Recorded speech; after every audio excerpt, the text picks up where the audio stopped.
কোনো ব্যক্তির যখন সাকরাতুল মউত শুরু হয়ে যাবে, ওই ব্যক্তির নিকটে বসে যদি কেউ সূরা ইয়াসিন তেলাওয়াত করে, জান্নাতের নিয়ামতগুলো তার সম্মুখে যখন উঠায়া ধরা হবে, জান্নাতের সুন্দর সুন্দর নিয়ামতগুলো সে দেখতে থাকবে, অপরদিকে আজরাইল তার রূহ কবজ করবে। এমতো অবস্থায় সে বুঝতে পারবে না রূহ কখন বের হয়ে চলে যায়। নো টেনশন, নো ফুর্তি, সে সালামতের সাথে আল্লাহর নিয়ামতের জান্নাতের মেহমান হয়ে দুনিয়া থেকে চলে যাবে। সুবহানাল্লাহ। আল্লাহর নবী বিশ্ব নবী মুহাম্মদুর রাসূলুল্লাহ সাল্লাল্লাহু আলাইহি ওয়াসাল্লাম বলেছেন, কোনো ব্যক্তির যদি সাকরাতুল মউত শুরু হয়ে যায়, যেই ব্যক্তিটার মৃত্যুর আলামত শুরু হয়ে গেছে, ওই ব্যক্তির নিকটে বসে ছেলে হোক, মেয়ে হোক, নাতি হোক, ঘরের পুত্র বধূ বা স্ত্রী হোক, মসজিদের ইমাম সাহেব বা মুয়াজ্জিন যে কেউ হোক না কেন, তার নিকটে বসে যদি সূরা ইয়াসিনের তেলাওয়াত শুরু করে দেয়, আল্লাহর নবী বলেন ততক্ষণ পর্যন্ত আজরাইল তার রূহ কবজ করবে না, যতক্ষণ পর্যন্ত জান্নাতের রিদওয়ান নামক ফেরেশতা জান্নাতের নিয়ামতগুলো তার সম্মুখে তুলে না ধরবে। বুঝেন? এখন বলেন তো, এই যে নবী সাল্লাল্লাহু আলাইহি ওয়াসাল্লাম এত সুন্দর একটা সুসংবাদ আমাদেরকে দিলেন, রহমাতুল লিল আলামিন তো পৃথিবী থেকে চলে গেছেন, আমাদের নবী হায়াতুন নবী কবরের মধ্যে জিন্দা আছেন, কথা কোন ঠিক কিনা, নাকি সন্দেহ আছে? কিন্তু জিন্দা মুজিজা কোরআনে কারীম এটা তো নিয়ে যান নাই, নাকি রেখে নিয়ে গেছেন? এটা আমাদের মাঝে রেখে গেছেন। এবং এই কোরআনের মধ্যে সূরা ইয়াসিন আছে না নাই? আওয়াজ করে কোন আছে না নাই? আর যে ফজিলতের কথা বলেছেন, এটা কাদের জন্য? আমাদের জন্য। কিন্তু বলেন তো, আমার থেকে অনেক বয়স্ক বা কম বা আমার সমবয়সে অনেক ভাই এখানে আছেন, কয়জন ব্যক্তি আপনার চোখের সম্মুখে মারা যাচ্ছে আর আপনি দেখেছেন তার নিকটে বসে কেউ সূরা ইয়াসিন পড়তেছে? দেখছেন? দেখেন নাই। কেন? কারণ হলো দুইটা কারণ। বলেন কয়টা কারণ? দুইটা কারণ। আমি আলোচনায় প্রবেশ করার আগে দুই তিনটা আমলের কথা বলি।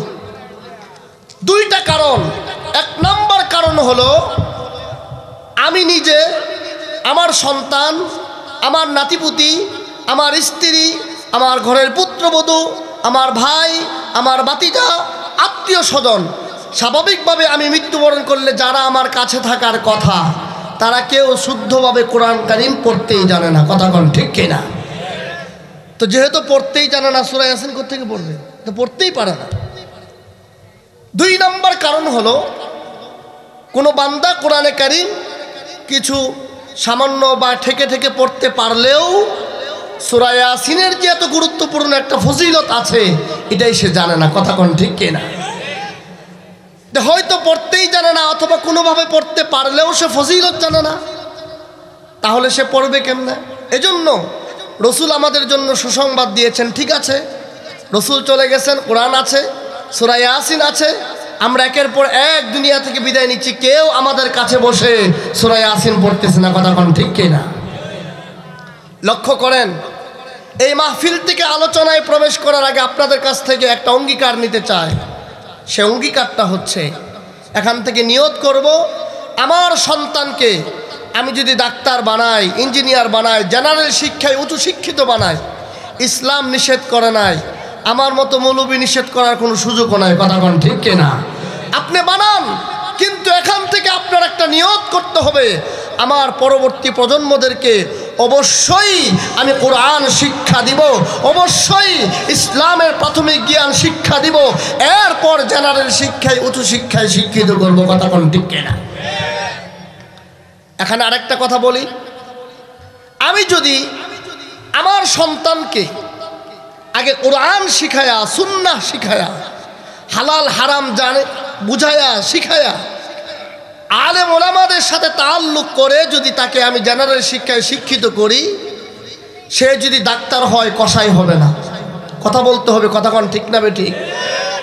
সে যদি ইঞ্জিনিয়ার হয় তাহলে সে লডের পরিবর্তে বাঁশ দিবে না। কথা কন। সে যদি উচ্চ শিক্ষায় শিক্ষিত হয় সরকারের গদিতে বসে তাহলে সাইন করার আগে বান্ডিলের দিকে তাকায় থাকবে না। মুসলমান আওয়াজ করে বলেন ঠিক না বেঠিক? আপনারা একটু ইনসাফের সাথে জবাব দিবেন। বলেন তো আমাদের দেশে যারা লক্ষ লক্ষ কোটি কোটি টাকা সরকারি গদিতে বসে যারা এই লক্ষ লক্ষ কোটি কোটি টাকা দুর্নীতি করতেছে তারা কোনো রিক্সাওয়ালা, কথা বলেন না কেন, ভ্যান চালকওয়ালা, দিন মজুরি কাজ করে এমন ব্যক্তি, কথা বলেন জোরে বলেন, কোনো রিক্সাওয়ালা দুর্নীতি করে? বলেন না কেন? কোনো ভ্যান চালক দুর্নীতি করে? কোনো আলেম ওলামা দুর্নীতি করে? সাধারণ মানুষ দুর্নীতি করে? দুর্নীতি করে কারা? দুর্নীতি করে সমাজের এক শ্রেণীর শিক্ষিত শয়তান যারা। চিল্লায় বলেন ঠিক না বেঠিক? এক ধরনের শিক্ষিত শয়তান আছে, তাদেরকে আমরা বড় শিক্ষিত মনে করি, তারাই কিন্তু দুর্নীতি করে। কথা বলতে হবে, তারাই কি করে? দুর্নীতি করে। আপনারা বলতে পারেন যে আরে তাদেরকে আপনি শিক্ষিত শয়তান বললেন, আরে কোরআনে কারিমের মধ্যে তো এর থেকেও আরো জঘন্যভাবে বলা হয়েছে। কথা কন ঠিক কিনা? আল্লাহ তাআলা বলেছেন উলাইকা কাল আনআমি বাল হুম আদল। কথা কন ঠিক কিনা? আল্লাহ বলেছেন তারা হলো চতুষ্পদ জন্তু, বালহুম আদল, তাদের থেকেও নিকৃষ্ট। মানে কি বুঝছেন? মানে হলো তারা কুকুরের থেকেও নিকৃষ্ট, শুকুরের থেকেও নিকৃষ্ট। একদল শিক্ষিত ব্যক্তি সে দুনিয়ার সব শিখলো, কোরআন শিখলো না, সব জানলো, ইসলামের কোনো জ্ঞান তার মধ্যে নাই, সে ইসলামের জ্ঞান অর্জন করলো না, ইসলাম সে চর্চা করলো না, হালাল হারাম চিনলো না। এই ব্যক্তি যত বড় শিক্ষিত হোক না কেন শিক্ষিত নয়, সে বালহুম আদল, চতুষ্পদ জন্তুর থেকেও নিকৃষ্ট। কথা কোন ঠিক কিনা? মুহতারাম হাজিরিন, এই একটা দিক আমি সমাজকে বলতে চাই, আমি রাষ্ট্রকে বলতে চাই, সমাজকে যদি দুর্নীতিমুক্ত সমাজ আপনি উপহার দিতে চান, আপনি যদি রাষ্ট্রকে দুর্নীতিমুক্ত রাষ্ট্র উপহার দিতে চান, আপনার জন্য আবশ্যক হলো আমাদের প্রজন্মদেরকে, পরবর্তী প্রজন্মদেরকে অবশ্যই কোরআন সুন্নাহর শিক্ষা বাধ্যতামূলক করতে হবে, বাধ্যতামূলক করতে হবে। বিপরীত কোনো রাস্তা নাই। ঠিক কিনা যেটা বলেন? বিপরীত কোনো রাস্তা নাই। কোরআন সুন্নাহর শিক্ষা লাগবেই।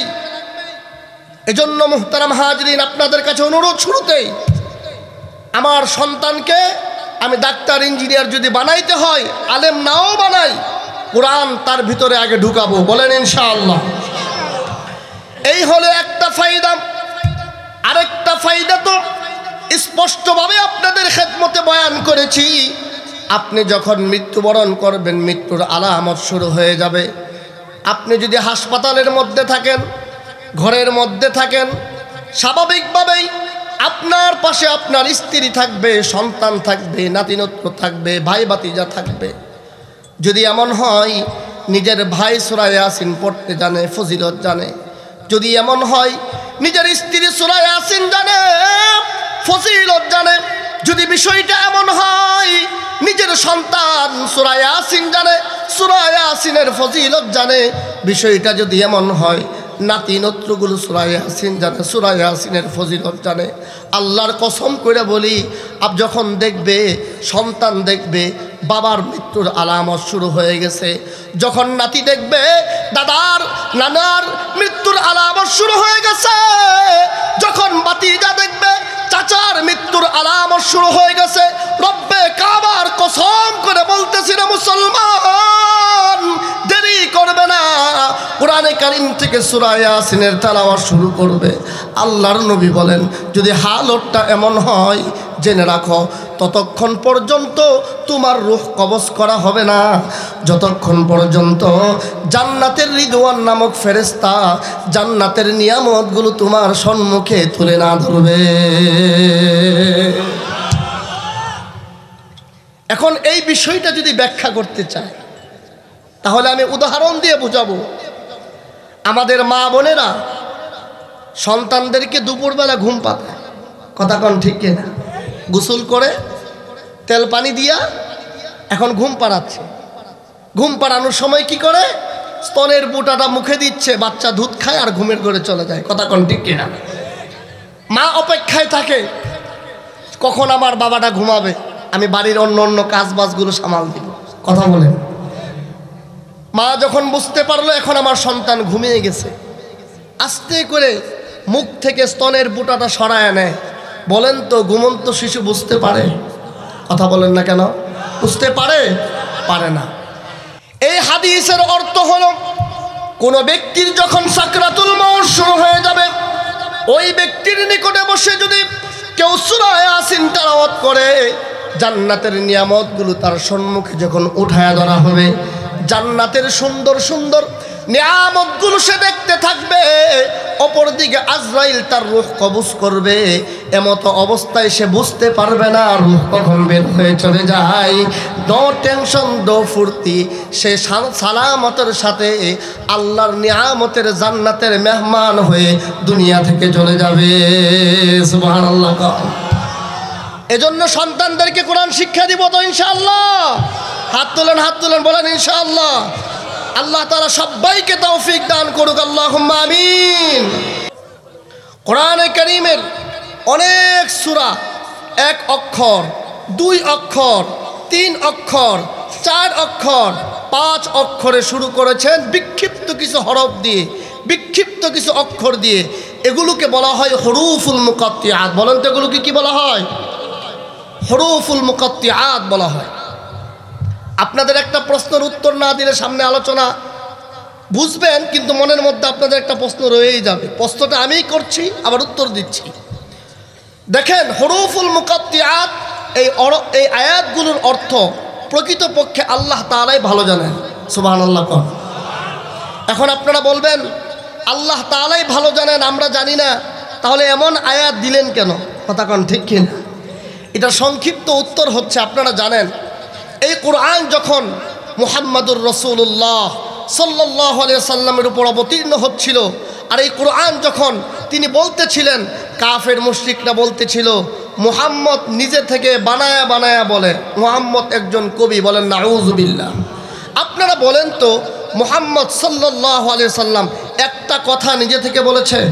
কথা বলেন না কেন?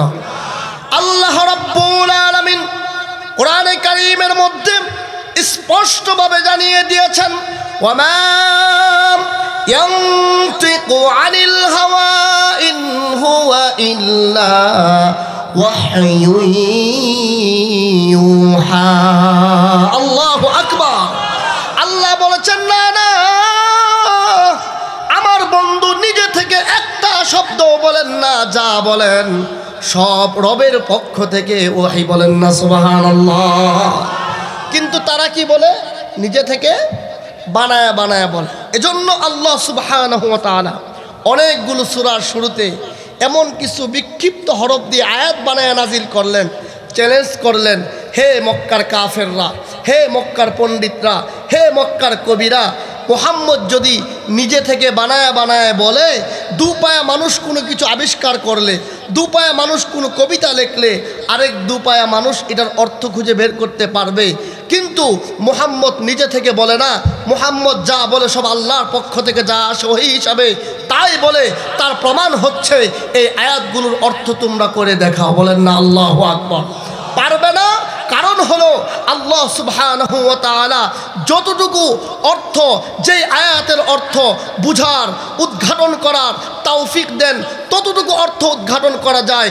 যতটুকু অর্থ, যেই আয়াতের অর্থ উদ্ঘাটন করার, বুঝার ক্ষমতা, হিম্মত আল্লাহ তাআলা দেন না, ততটুকু বা ওই আয়াতের অর্থ বুঝার সাধ্য কারো থাকে না। কথা কোন ঠিক না বেঠিক? মুহতারাম হাজিরিন, আরও কিছু কথা আছে। এই সূরা যেমন সূরা ইয়াসিন বলা হয়, আবার এই সূরাকে সূরাতুল কাদিয়াও বলা হয়। আল্লাহু আকবার কোন। মানে হচ্ছে, আপনি যদি কখনো কোনো বিপদের সম্মুখীন হন আর এই সূরা তেলাওয়াত করে আল্লাহর কাছে দোয়া করেন, আল্লাহ তাআলা আপনার দোয়া কবুল করে বিপদ মুক্ত করে দিবেন। সুবহানাল্লাহ কোন। এই সূরাকে বলা হয় মুইম্মা। কি বলা হয় বলেন? মানে হলো শত্রুপক্ষকে অন্ধ বানায় দেয়। সুবহানাল্লাহ বলবেন না? আমি সংক্ষেপে বলছি, আমার আলোচনা সামনে আছে, আপনারা জানেন মুহাম্মদুর রাসূলুল্লাহ সাল্লাল্লাহু আলাইহি সাল্লাম যখন হিজরত করবেন, মক্কার কাফের মুশরিকরা চতুর্দিকে দাঁড়ায় আছে, কথা কোন ঠিক কিনা? যাবেন কেমনে? বালি নিলেন, সূরা ইয়াসিন তেলাওয়াত করলেন, ফু দিলেন, ছিটায়া দিলেন। এই বালিগুলো প্রত্যেকটা কাফের মুশরিকদের চোখে আল্লাহ তাআলা কুদরতি ক্ষমতায় পৌঁছায়া দিলেন। তারা চোখ এইভাবে ডলতে শুরু করলো, সামনে দিয়ে মুহাম্মদ সাল্লাল্লাহু আলাইহি সাল্লাম চলে যায়, তারা দেখে না। সুবহানাল্লাহ বলবেন না?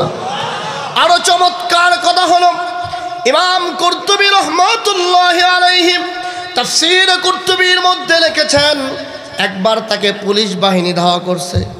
কে ধাওয়া করছে? পুলিশ বাহিনী ধাওয়া করছে, বাঁচার জন্য দিছে দৌড়, হুচুট খেয়ে পড়ে গেছে। যখন পড়ে গেলেন, ইমাম কুরতুবী রাহমাতুল্লাহি আলাইহি বুঝতে পারলেন আমি তো ধরা পড়ে যাব। সাথে সাথে সূরা ইয়াসিনের কথা স্মরণ হয়ে গেল, সূরা ইয়াসিনের তেলাওয়াত শুরু করেছেন। ইমাম কুরতুবী বলেন, আমি দেখতেছি পুলিশ বাহিনী আসলো, আমার সামনে নামলো, আমাকে খুঁজতেছে। আমি ইমাম কুরতুবী তাদেরকে দেখি, পুলিশ বাহিনী আমাকে দেখতে পাই না। আল্লাহু আকবার। বলেন তো, ইমাম কুরতুবী আর তাদের মাঝে এই যে একটা আড়াল সৃষ্টি করে দিয়েছেন, এটা কে করে দিয়েছেন? আর আওয়াজ করে বলেন না কে? তাহলে এই সূরার একটা অর্থ হলো, নাম হলো মুআইম্মা। কি বলেন? মুআইম্মা। শত্রু পক্ষকে অন্ধ বানায় দেয়। আমল করবো তো ইনশাআল্লাহ? চলেন দ্বিতীয় নম্বর আয়াতে কারিমার মধ্যে প্রবেশ করি, সময় কম। দ্বিতীয় নম্বর আয়াতে কারিমার মধ্যে বলা হয়েছে, ওয়াল কুরআনিল হাকীম।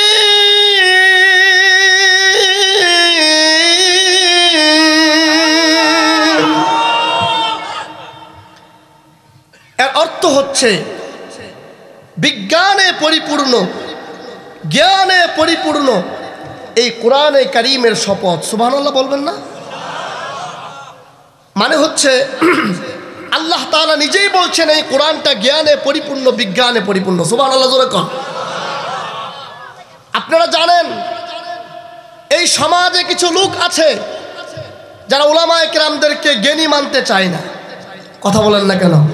আপনি যদি তাদেরকে বলেন উলামায়ে কেরামরাই সব থেকে বড় জ্ঞানী, তাদের আকল হচ্ছে আকলে সালিম, তারা মানতে চায় না। কথা কোন ঠিক কিনা? ঠিক তেমনি ভাবে ইহুদি খ্রিস্টানরাই কোরআন গবেষণা করে। ইহুদিরা কোরআন গবেষণা করতে গিয়ে দেখে কোরআনে কারিমের একটা সূরা, সূরাত ইয়াসিন, এই সূরার দ্বিতীয় নাম্বার আয়াতের মধ্যে বলা হয়েছে এই কোরআন জ্ঞানে পরিপূর্ণ, বিজ্ঞানে পরিপূর্ণ। বলেন সুবহানাল্লাহ। কিন্তু তারা এটা মানতে পারে না। তারা এটা কি করতে পারে না? বলেন, মানতে পারে না। তারা নিজেদেরকে মানায় নিতে পারতেছে না। এখন কি করবে? তারা একটা টিম গঠন করলো। খেলাফত চলতেছিল হযরত ওমর রাদিয়াল্লাহু তাআলা আনহু। নাম কি? হযরত ওমর। ইহুদিদের একটা টিম হযরত ওমরের মজলিসে গিয়ে উপস্থিত হলো। ওমরের মজলিসে গিয়ে উপস্থিত হয়ে খলিফাতুল মুসলিমিন ওমর রাদিয়াল্লাহু তাআলা আনহুকে বলছেন, হে খলিফাতুল মুসলিমিন হযরত ওমর, আমরা আপনাদের কিতাব কোরআনুল কারীম গবেষণা করতে গিয়ে কোরআনের মধ্যে একটা সূরা, সূরাত ইয়াসিন, এর দ্বিতীয় নম্বর আয়াতের কারিমার মধ্যে আমরা পাইলাম আপনাদের রব বলেছেন এই কোরআন নাকি জ্ঞানে পরিপূর্ণ, বিজ্ঞানে পরিপূর্ণ। তাহলে তো বোঝা যাচ্ছে এই কোরআন যাদের উপর নাজিল হয়েছে, এই কোরআন যারা পড়ে, যারা বুঝায়, যারা বুঝার চেষ্টা করে, যারা এই কোরআনের জ্ঞান চর্চা করে, তারাই তো হচ্ছে পৃথিবীর জমিনে সব থেকে বড় জ্ঞানী। কিন্তু আমরা তো মানতে পারি না। কথা বুঝেন কি বুঝেন না? হযরত ওমর রাদিয়াল্লাহু তাআলা আনহু বলছেন, মানবা কি করলে? কই পরীক্ষায় দিতে হবে আপনাদের। পরীক্ষায় যদি পাশ করেন তাহলে মানবো, আর যদি ফেল করেন তাহলে মানবো না। কথা বুঝছেন কি বুঝেন না? হযরত ওমর রাদিয়াল্লাহু তাআলা আনহু বললেন, আচ্ছা ঠিক আছে, কি প্রশ্ন করবা করো। ইহুদিদের পক্ষ থেকে বলা হচ্ছে, খলিফাতুল মুসলিমিন, আমরা আপনাদেরকে 4টা প্রশ্ন করব। এই 4টা প্রশ্নের উত্তর যদি কোরআন থেকে দিতে পারেন, নাকে খত দিয়ে স্বীকার করে নিব কোরআন সত্য। মুসলমানদের উপর যে কোরআন নাজিল হয়েছে এই কোরআন সত্য, কোরআন জ্ঞানে পরিপূর্ণ, বিজ্ঞানে পরিপূর্ণ। মুসলমানরাই হচ্ছে পৃথিবীর জমিনে সবথেকে বড় জ্ঞানী। বলেন না আল্লাহু আকবার। লক্ষ্য করেন মুহতারাম হাজিরিন, ইহুদিদের পক্ষ থেকে প্রশ্ন করতে শুরু করা হলো, ইহুদিদের পক্ষ থেকে বলা হচ্ছে, হে খলিফাতুল মুসলিমিন,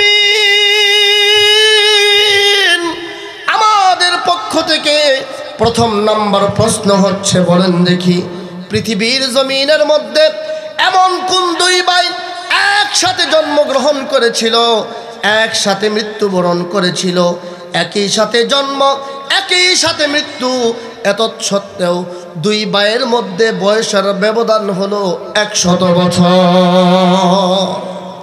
2-4 ঘন্টা, কথা বলেন না কেন, 2-4 ঘন্টা কত বছর? 100 বছর। এই দুই ভাইয়ের নাম কি? ঘটনাটা কিভাবে ঘটেছিল, কোথায় ঘটেছিল, এই ঘটনার কথা কোরআনে কারিমের কোথায় বলা হয়েছে? সাবধান, কোরআনের রেফারেন্স দিয়ে উত্তর দিতে হবে, অন্যথায় কিন্তু উত্তর সহি হবে না। 2 নম্বর প্রশ্ন, হে খলিফাতুল মুসলিমিন,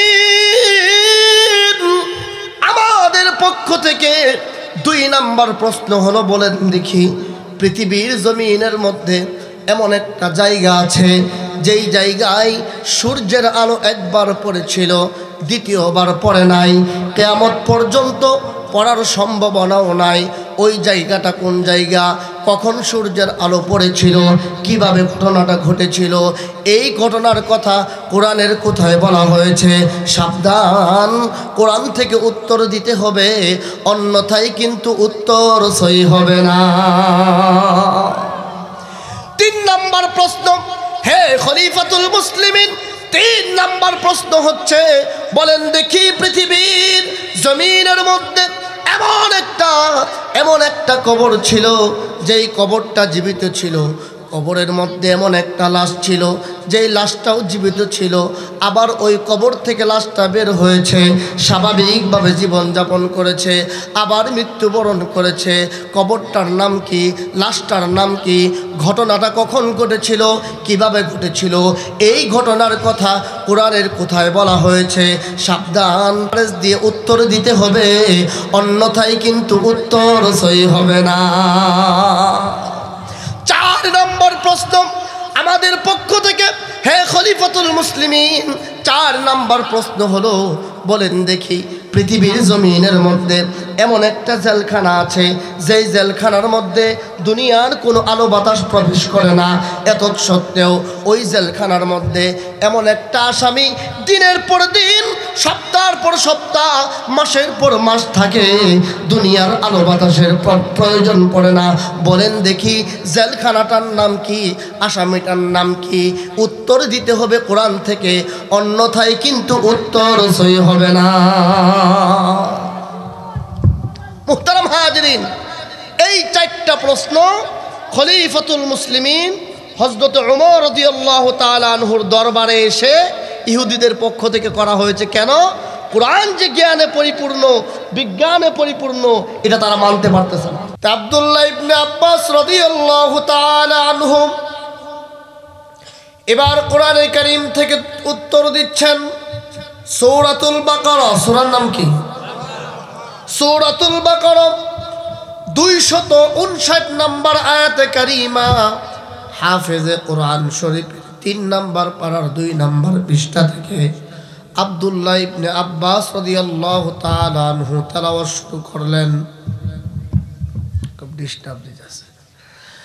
আও কাল্লাযী مر على قرية وهي خاوية على عروشها قال أنى يحيي هذه الله بعد موتها فأماته الله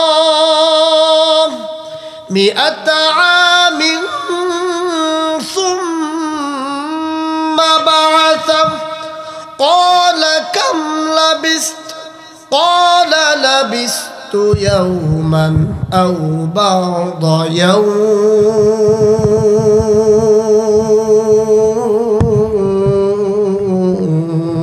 الله أكبر মুহতারাম হাজিরিন, পুরাটা আয়াতে কারিমা তেলাওয়াত করি নাই, হাফেজে কোরআন শরীফের পুরা আধা পৃষ্ঠা একটা আয়াতে কারিমা আমি কিছু অংশ তেলাওয়াত করলাম, উত্তরের মধ্যে চলে আসবে বাকি অংশ। উত্তর হচ্ছে, এর অর্থ হচ্ছে, লক্ষ্য করেন মুহতারাম হাজিরিন, আল্লাহ সুবহানাহু ওয়া তাআলার একজন জলিল কদর নবী হযরত উযাইর আলাইহিস সালাতু ওয়াস সালাম, নাম কি? হযরত উযাইর আলাইহিস সালাতু ওয়াস সালাম সফরে বের হয়েছেন। এক জায়গায় সফরে বের হলেন। সফরে যাওয়ার সময় সাথে অল্প কিছু শুকনো খাবার, ছোট্ট একটা পাত্রে অল্প পানি, আর বাহন হিসাবে একটা গাধা নিয়ে সফরে বের হয়ে পড়েছেন। সফর যখন রওনা করেছেন, এমন একটা গ্রামের পাশ দিয়ে তিনি যাচ্ছেন, এমন একটা গ্রাম অতিক্রম করে যাচ্ছেন, আল্লাহর কোরআন বলছে, আও কাল্লাযী মাররা আলা ক্বরয়াতিন ওয়া হিয়া খাওয়াতুন আলা উরুশিহা। আল্লাহু আকবার। এমন একটা গ্রামের পাশ দিয়ে অতিক্রম করছেন, যেই গ্রামের মানুষগুলো আল্লাহর হুকুম লঙ্ঘন করার কারণে আল্লাহ তাআলা আযাব দিয়ে, গজব দিয়ে তাদেরকে ধ্বংস করে দিয়েছে। ধ্বংসাক্ত অবস্থায় জমিনের উপর পড়ে আছে, হাড্ডিগুলো, গোশতগুলো আলাদা হয়ে গেছে, মাটির সাথে মিশে গেছে।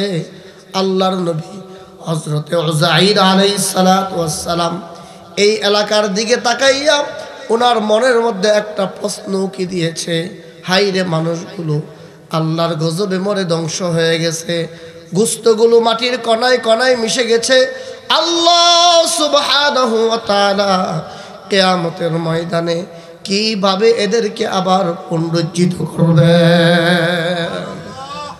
এমন একটা প্রশ্ন হযরত উযাইর আলাইহিস সালাতু ওয়াস সালামের মনের মধ্যে উকি দিয়েছে। আপনারা বুঝবেন, উনি কিন্তু মুখ দিয়ে বলেন নাই, এমন একটা প্রশ্ন ওনার ভিতরে ঘুরপাক খাচ্ছে। কথা বুঝছেন কি বুঝেন না? আপনারা একটু বলেন তো, মনের খবর জানেন কে? আর আওয়াজ করে বলতে হবে, ইন্নাল্লাহা আলিমুম বিযাতিস সুদূর।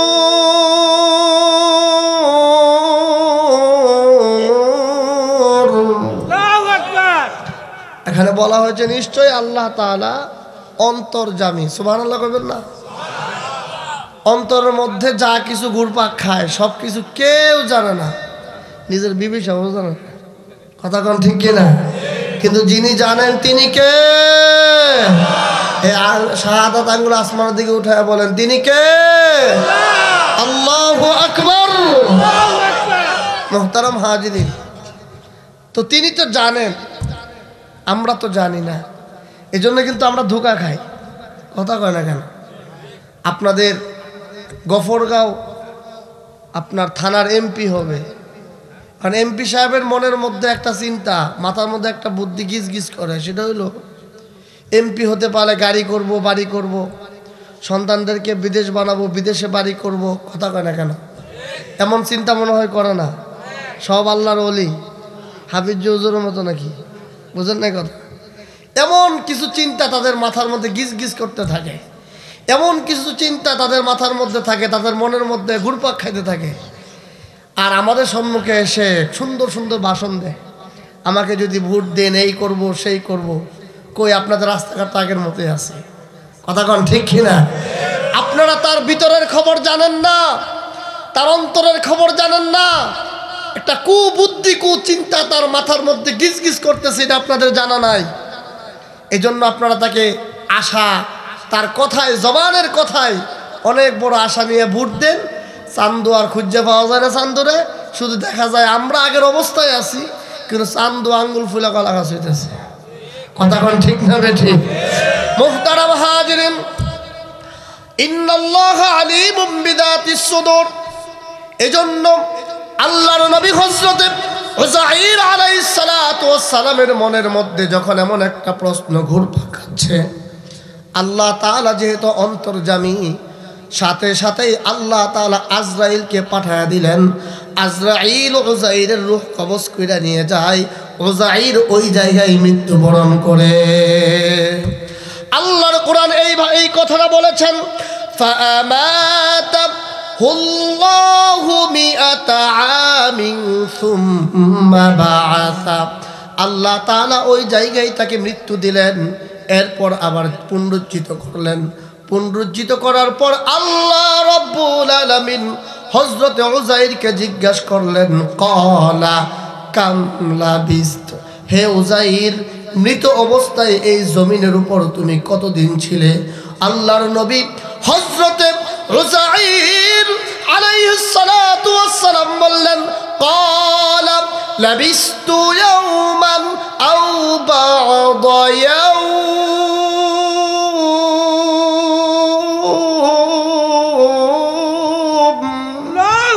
আল্লাহর নবী হযরত উযাইর বললেন, ওগো আল্লাহ, আমার তো মনে হয় আমি মৃত অবস্থায় এই জমিনের উপর একদিন বা অর্ধদিন অবস্থান করেছি। আল্লাহ তাআলা বললেন, না না না না, হে আমার পয়গম্বর, মৃত অবস্থায় একদিন বা অর্ধদিন এই জায়গায় অবস্থান করো নাই। ক্বালা বাল্লা বিস্তামি আতা আম সুম্মা বাআসা। আল্লাহ তাআলা বললেন, উযাইর রে, না না, একদিন বা অর্ধদিন না, মৃত অবস্থায় আমি আল্লাহ 100 বছর পার করে দিয়েছি। সুবহানাল্লাহ।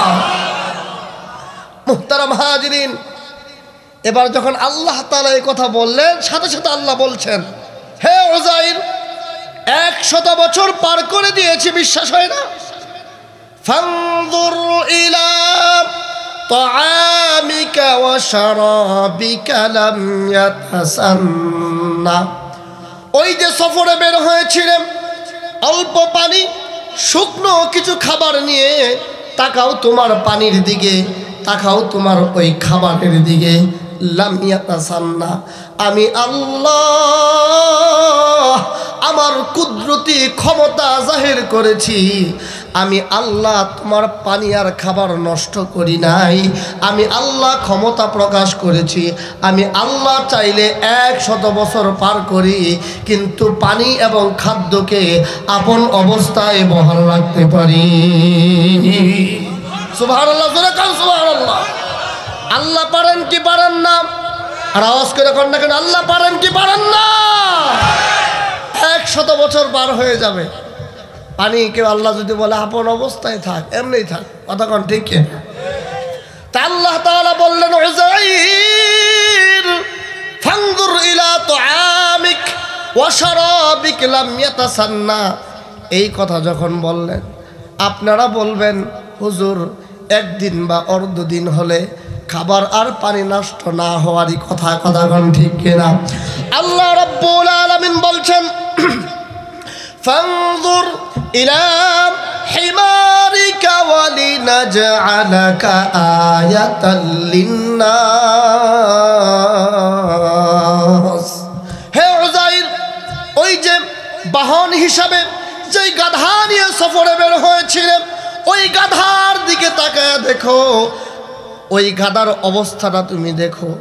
এবার যখন উযাইর ওই গাধাটা যেই গাছের মধ্যে বেঁধে রেখেছিলেন, ওই দিকে তাকাইছেন, তাকায়া দেখে গাধার কোনো অস্তিত্ব নাই, গাছের কোনো অস্তিত্ব নাই, জায়গাটা উঁচু হয়ে আছে, মাটির উপর ঘাস জ্বালায় গেছে। আল্লাহর নবী উযাইর তো এবার বুঝতে পারছেন, সেজদায় পড়ে গেছেন। আল্লাহর নবী হযরত উযাইর আলাইহিস সালাতু ওয়াস সালাম বলেন, ক্বালা আ'লামু আন্নাল্লাহা আলা কুল্লি শাইইন কাদির।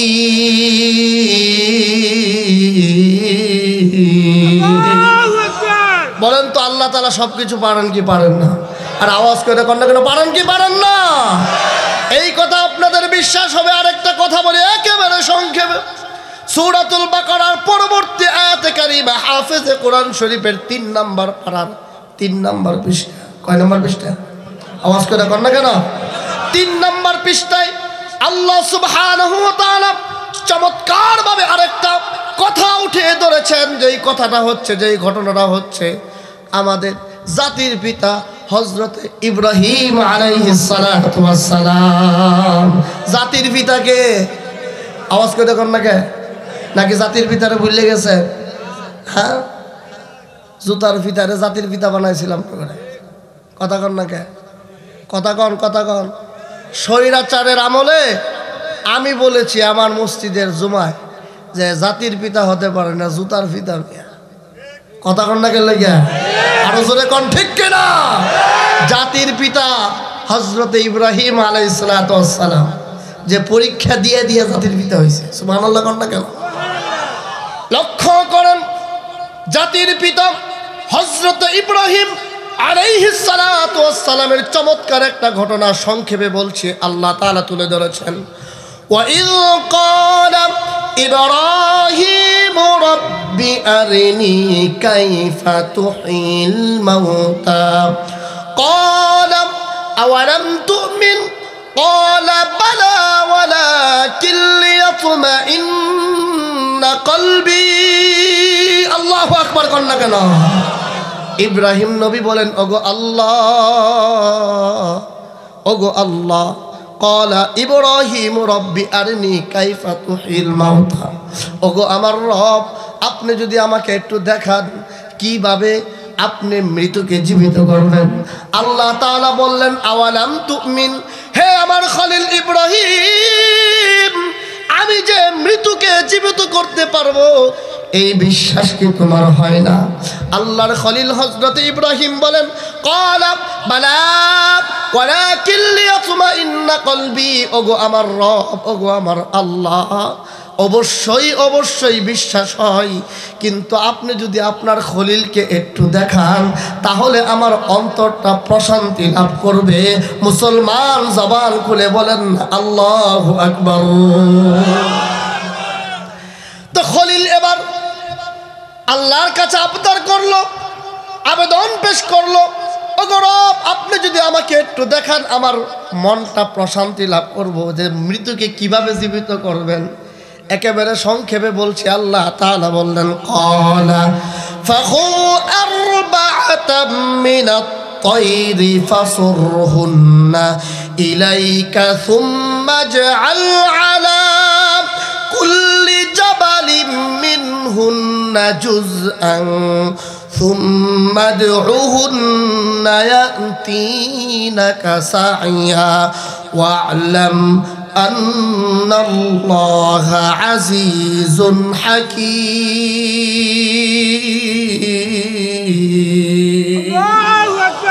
আল্লাহ তাআলা বললেন, হে আমার খলিল, চারটা পাখি লইবা। কয়টা পাখি? চারটা পাখি গ্রহণ করো। এই চারটা পাখিকে লালন পালন কইরা পুষবা। তুমি ডাকলেই যেন তোমার ডাকে সাড়া দেয়। এরপরে আমার যখন হুকুম হবে এই চারটা পাখিকে জবাই করে গোশতগুলোকে টুকরো টুকরো করে মিক্স করবা, মুড়ি বানাইবা, খিচুড়ি বানাইবা। কথা বুঝেন কি বুঝেন না? এগুলোকে মিক্স করবা যাতে একটার গোশত আরেকটার মধ্যে ঢুকে যায়। এরপর এগুলোকে ভাগ ভাগ করে পাহাড়ের উপরে রেখে দিবা। এরপর তোমার পাখির নাম ধরে ডাক দিবা, দেখবা আমি আল্লাহ কিভাবে মৃতকে জীবিত করি। বলেন না সুবহানাল্লাহ। মুহতারাম হাজিরিন, একেবারে সংক্ষেপে আলোচনা আসছে, জন্য বললাম। বলেন তো আল্লাহ তাআলা মৃতকে জীবিত করতে পারবেন কি পারবেন না? তাহলে কিয়ামতের ময়দানে আল্লাহর সম্মুখে আমাদের দাঁড়াইতে হবে। একটা সবক দিচ্ছি এখানে, আর কিছু না, একটু সময়। সেটা হলো, এই যে হিন্দুরা মনে করে আমরা মানুষকে পুরায়া ছাই বানায়া উড়াইয়া দিলাম, আল্লাহ তো আর ধরতে পারবে না, শেষ হয়ে গেল। না না, আরে বান্দা, আল্লাহ তাআলা বান্দার মধ্যে এমন একটা টুকরা দিয়েছেন, যেই টুকরাটার পানিতে নষ্ট হবে না, মাটি গ্রাস করতে পারবে না, ওইটা আগুনে পড়বে না। ওই জায়গা থেকে আমি সাইদুল ইসলামকে আল্লাহ তাআলা উঠাইবেন, ওই জায়গা থেকে চেয়ারম্যানকে উঠাইবেন, ওই জায়গা থেকে ব্যবসায়ীকে উঠাইবেন, ওই জায়গা থেকে প্রধানমন্ত্রীকে উঠাইবেন। এজন্য সকলেরই সতর্ক থাকতে হবে। এই দিন দিন নয়, আরো দিন আছে, এই দিন নিয়ে যাবে সেই দিনের কাছে। কথা কোন ঠিক কিনা? আচ্ছা বলেন, একজন ব্যবসায়ী যদি তার মাথার মধ্যে এই বুঝটা নিয়ে নেয় যে এই দিন দিন না, আরো দিন আছে, আজ যদি আমি ওজনে কম দেই তাহলে কিন্তু আল্লাহর সম্মুখে আমি ধরা খেয়ে যাব। আর কিয়ামতের ময়দান, হাদিস তো আছে, বলার সময় নাই।